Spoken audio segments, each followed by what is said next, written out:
கோவை மாவட்டம் மதுக்கரை அடுத்த மரப்பாலத்தில் மிகவும் பிரசித்தி பெற்ற அருள்மிகு தர்மலிங்கேஸ்வரர் திருக்கோவில் உள்ளது. இந்த திருக்கோவிலில் முறைகேடுகள் நடப்பதாக முன்னாள் அறங்காவலர் கண்ணன் இந்து அறநிலைத்துறையிடம் நீதிமன்றம் மூலமாக புகார் அளித்தார். இந்த புகாரின் அடிப்படையில் இந்து அறநிலைத்துறை அதிகாரிகள் ஆய்வு செய்து இந்த திருக்கோவிலில் 28 முறைகேடுகள் நடந்துள்ளதாக கண்டுபிடிக்கப்பட்டதுடன் இந்த கோவிலுக்கு சொந்தமான 125 கோடி ரூபாய் சொத்துக்களை மீட்டுள்ளதாக திருக்கோவில் முன்னாள் அறங்காவலர் கண்ணன் செய்தியாளர்களிடம் கூறினார். அனைவருக்கும் வணக்கங்க. பொங்கல் திருநாள் நல்வாழ்த்துக்களை தெரிவிச்சுக்கிறேன். என் பேர் CK கண்ணன், எட்டிமடை பகுதியில் இருக்கிறேன். எல்லைமாகாளியம்மன் கோயில் நிர்வாக ட்ரஸ்டிங்க.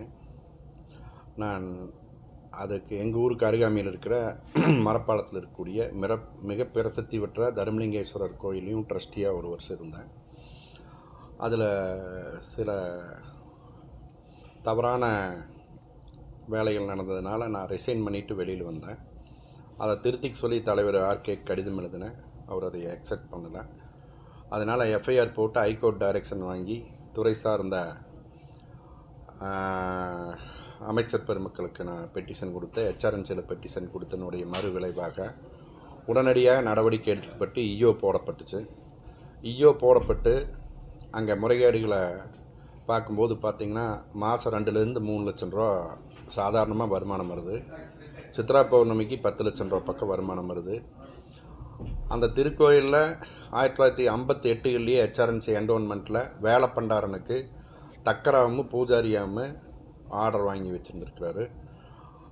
நாடோடியாக வந்த நரசிம்மராஜுலுங்கிற சாமியார் அவரை அந்த வேலை பண்டாரனை வெளியில் அனுப்பிட்டு இவர் இந்த மலையை அபகரித்து பிரம்மச்சாரின்னு ஒரு போர்வியில் வழி நடத்திட்டுருக்கிறார். அவர் கூட இணைஞ்சு பணியாற்றன்னு இப்போது தலைவர் R. கிருஷ்ணசாமி கவுண்டர் அவர்கள் சொல்கிறாங்க. அது அவர் காலத்துக்கு பின்னிட்டு அவர் எனக்கு உயில் எழுதி வச்சுட்டாருன்னு சொல்லி ஒரு அன்ரிஜிஸ்டர்டு உயிலை வச்சு 1964 89 இவங்க HRNCயில் ஒரு ஆர்டர் வாங்கியிருக்காங்க. வாழ்நாள் அறங்காவலர்னு. தமிழகத்திலேயே இந்தியாவிலேயே உலகத்திலேயே எங்கேயுமே இப்படி ஒரு பதவி கிடையாது. அப்போது இருந்த JC அதை எப்படி இதைய சம்மதிச்சாருன்னு தெரியல. அதுக்கப்புறம் நிறையா முறைகேடுகள். நானே 16 வருஷமாக சித்ரா பௌர்ணமி போது நிறைய அன்னதானங்கள் பண்ணியிருக்கிறேன். ஒரு 70-80 லட்சம் ரூபாய்க்கு திருப்பணிகள் பண்ணியிருக்கிறேன். எல்லாமே நம்பி அவர் கையில் பணம் கொடுத்தோம்.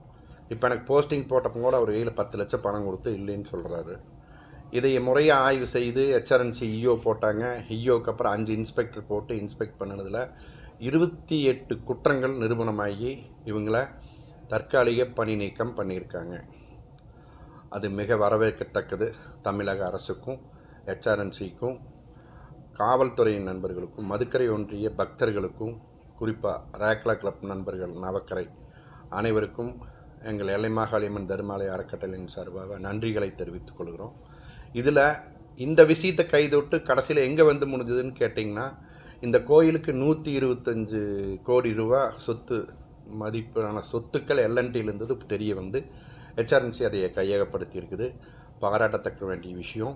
HRNC தொடர்ந்து இந்த மாதிரி அந்த கோயில் இன்னும் கண்காணிச்சா மதுக்கரை ஒன்றிய பகுதியில் இருக்கிற அத்தனை கோயில்களும் புனரமைச்சு பூஜை புனஸ்காரங்கள் நல்லபடியாக பண்ணலாங்கிறது மதுக்கரை ஒன்றிய மக்கள், எட்டிமடை எல்லைமாகாளியம்மன் தர்மாலய அறக்கட்டளையுடைய நிர்வாகிகள் எங்களுடைய கருத்தும் வேண்டுதலும் அதுதான். அதை நிறைவேற்றி கொடுத்த HRNCக்கு மிக்க நன்றியை தெரிவித்துக் கொள்கிறோம். நன்றி, வணக்கம். இன்னொரு மிக முக்கியமான கருத்து நான் உங்ககிட்ட பகிர்ந்துக்கிறேன். HRNC இந்து கோயில்களை அபகரித்து அதில் இருக்கிற வருமானத்தை எடுத்து இந்து முஸ்லீம் கிறிஸ்டினுக்கு எல்லாம் பண்ணுறாங்கன்னு ஒரு தவறான கருத்து இருக்குது.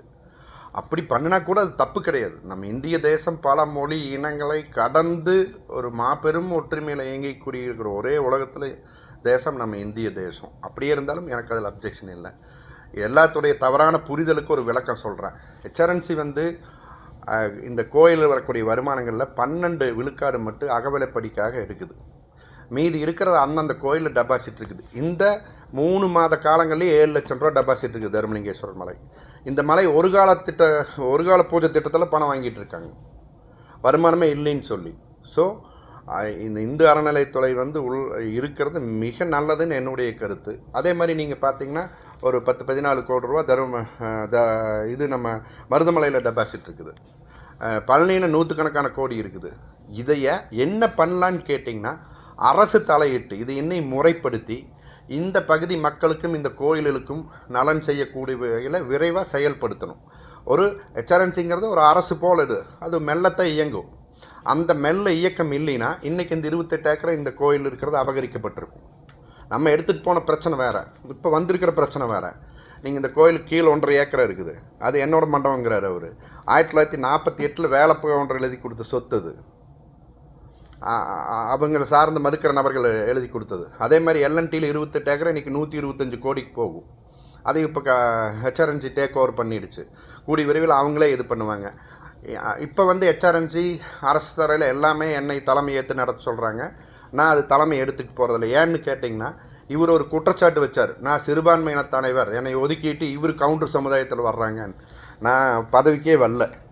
நான் அங்கே ஒரு தொண்டனாக என்ன பண்ண போகிறேன்னா, இப்போ அந்த வனத்துக்குள்ளே இருக்கிறனால அங்கே வர்ற இந்த பக்தர்களுக்கு வந்து பாதுகாப்பு இல்லை. புலி சிறுத்தை நடமாட்டம் அதிகமாக இருக்குது. கீழேருந்து இந்த 1000 படிக்கும் திருப்பதி மாதிரி ஏங்கிள் ஃபிட் பண்ணி சைடில் நெட்டு கட்டி மேலே வரைக்கும் கவர் பண்ணி ஒரு பாதுகாப்பு பண்ணி கொடுக்க போகிறோம். வருஷம் நான் நடத்துகிற மாதிரி சித்ரா பௌர்ணமி பண்ண போகிறோம்.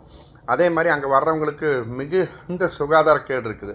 ஒரு 10-20 டாய்லெட் பண்ணி இந்த சித்ரா பௌர்ணமிக்குள்ளே நான் ஹேண்ட் ஓவர் பண்ணி கும்பாபிஷேகத்தை மிக சிறப்பாக நடத்த போகிறோம். இந்த விஷயத்தையும் நீங்கள் மக்களுக்கு பகிர்ந்துருங்க. மதுக்கரை ஒன்றிய மக்கள் இந்த ஹெச்ஆர்என்சியினுடைய நடவடிக்கைக்கு மிகுந்த வரவேற்பையும் நன்றியும் தெரிவிச்சுக்கிறோம். நன்றி, வணக்கம்.